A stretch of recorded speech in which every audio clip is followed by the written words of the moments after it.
Hey everybody, this is the Iron Eagle Gamer, and I'm here to talk to you about a topic that's kind of been on my mind because I was thinking about a good topic for video. I've been noticing if you take Vampire, Requiem or Masquerade, if you take D&D, fucking Pathfinder, even like some games that used to be indie or niche or more out there, definitely Shadow Sun, definitely Shadow Sun. If you take these games and if you look at them today, you know what you'll find? These games have gone fucking woke. It's to the point where it's ridiculous.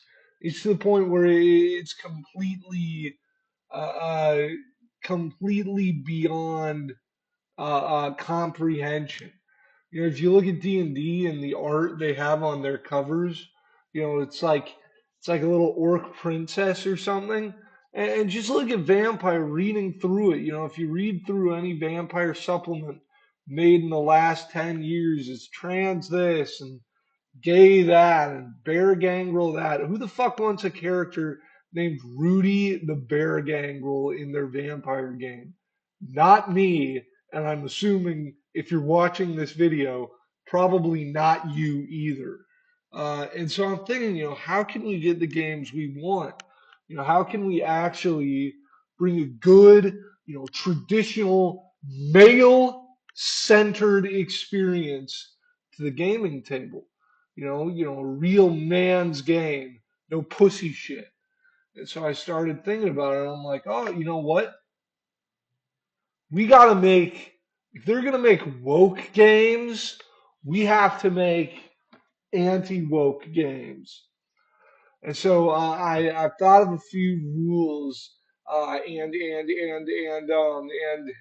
procedures that can help you run your anti woke game. That can help you make an anti woke game. Let's go on down the list about like how you can make an anti woke game and how you can run one. First, you need to have it straight out the gate in the rules, maybe not definitively in the rules, but definitely, just something to think of when you're running the game. Very rarely, if ever, should you let a woman at your game table. I get it, there are rare occasions, there are some base chicks, but look, all I'm saying is if you got a chick at the table and she seems really based, it's probably because of, it's probably because the last guy she fucked was a Republican or some tradcon or something like that. And if you're getting babes at the table, what other reason are you doing it than to try to sleep with them? And if they're damaged goods, well, what the fuck are you doing? You know. But then rule number two. This is something that I found at my games. Just avoid anyone whose identity lends itself to a special colored flag, if you know what I mean. I can't say it because it's YouTube and the woke rules of YouTube don't allow me to say what I want to say. There's certain words you can't say on YouTube, which is ridiculous, by the way. This used to be a free platform and this used to be a free country, but I think you have an idea of exactly who I'm talking about. And let me give you a hint. I'm not talking about the French. So I think you've got a good idea there. Another thing is when you're making the different species of the game, when you're making these different races, and they are races, by the way, just like in real life, you want to make sure that you really encapsulate the strong racial differences. Really you want to show just what kind of beasts and monsters, just these disgusting creatures the orcs are. Really want to use different cultures to be associated with different races, and don't be afraid to make them distinct. Don't be make them as stereotypical as you can. Fucking wood elf should be this fairy tale Welshman just living out in the woodlands. This just absolutely degenerate Celt. If you're going with the lizard folk, obviously you need to go down below the Sahara to get an idea of some lizard folk culture. I'm talking Nubian warlords. If you're looking at humans, obviously Americans and the British Empire and Frankish knights, and like kind of a lot of basically non-Celtic, non that some Nordic, but like mostly like Germanic Europeans. Okay, that's humans. Humans are Germanic Europeans. And then with the Norse, you have some like Norse tribes of humans and some kind of devious Mediterranean tribes of humans. But generally, the Norse, those are going to be those are going to be your high elves. With the Welsh, they're like your wood elves. You go down the Italians and the Sicilians, they're obviously your dark elves. Uh, and you can just use the basic species you find in D&D.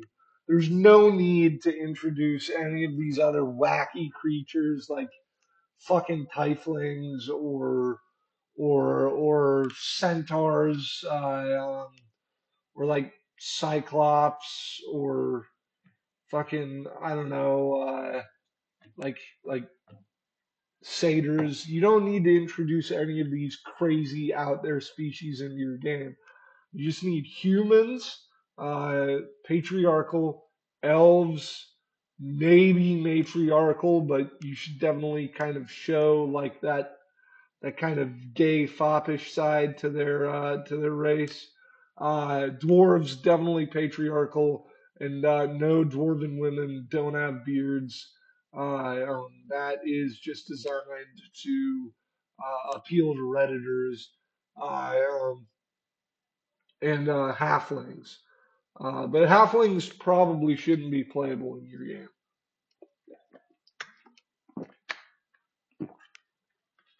But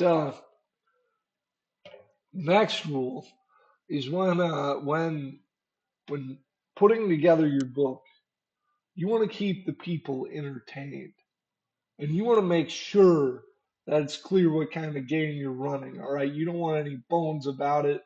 You don't want any trigger warnings, or anything else there to placate the fucking snowflakes that have ruined every single ounce of American culture. No, you want straight up you want to put in some jokes there.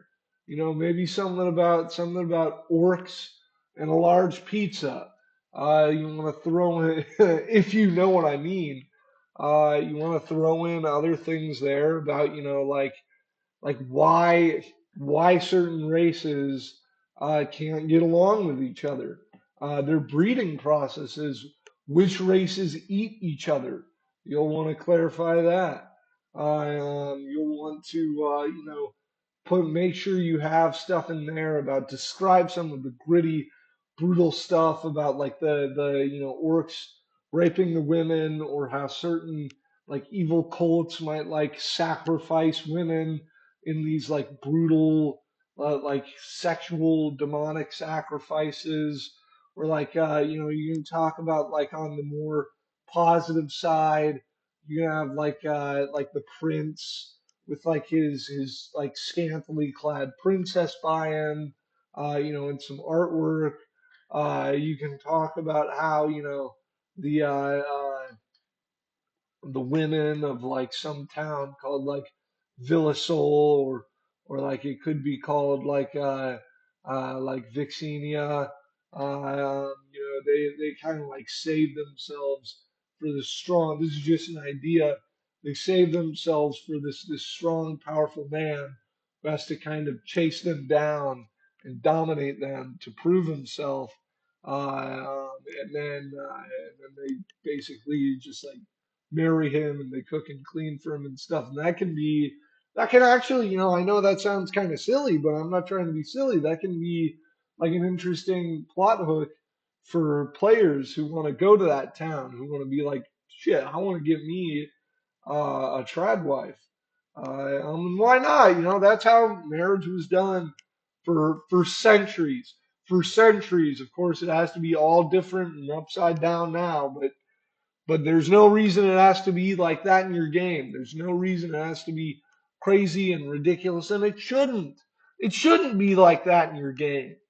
You should take marriage seriously in your games because that's one opportunity you have where you can be completely in control, where the world of your game can be the way you want it to be, where you can have power over how everything works and it can all fit in with your vision of what's right and what makes sense. This is why we need to make anti woke games. So I have one more rule here, which is you really, really, and this is very important. You want to make sure, no matter what, that you are using OSR or OSR adjacent mechanics. Nothing else can work for an anti woke game. It has to be OSR mechanics. I mean, that's how people have been doing this for 40 fucking years. Anyway, this has been Iron Eagle Gamer coming at you with ways of making anti woke games. And remember, at the end of the day, hi.